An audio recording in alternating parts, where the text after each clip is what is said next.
Owe no man anything but to love one another, for he that loveth another hath fulfilled the law. For this, thou shalt not commit adultery, thou shalt not kill, thou shalt not steal, thou shalt not bear false witness, thou shalt not covet. And if there be any other commandment, it is briefly comprehended or summed up in this saying, namely, thou shalt love thy neighbor as thyself.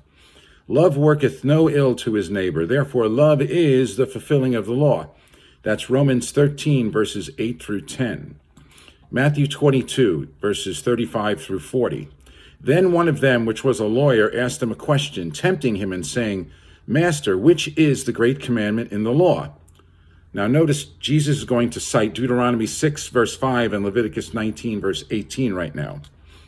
Jesus said unto him, Thou shalt love the Lord thy God with all thy heart and with all thy soul and with all thy mind. This is the first and great commandment. And the second is like unto it. Thou shalt love thy neighbor as thyself. On these two commandments, we are replacing and eliminating the 10 commandments. No, Christ didn't say that. He said, on these two commandments hang all the law and the prophets. Or as the NLT renders verse 40, the entire law and all the demands of the prophets are based on these two commandments.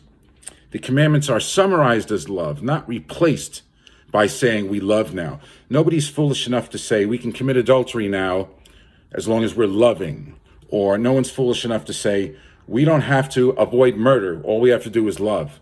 Makes no sense. No one would say we don't have to avoid graven images or other gods. We just have to love God. See how dumb that sounds? But when it comes to the Sabbath command, they use reasoning like that. Nobody ever says that if you're avoiding adultery, you're trying to earn your salvation. If you're not taking God's name in vain, you're trying to earn your salvation. Nobody says that. But if you keep the Sabbath, it's the one command they don't want to keep. Even though Isaiah 66, verse 23 shows that the whole world will one day be keeping it.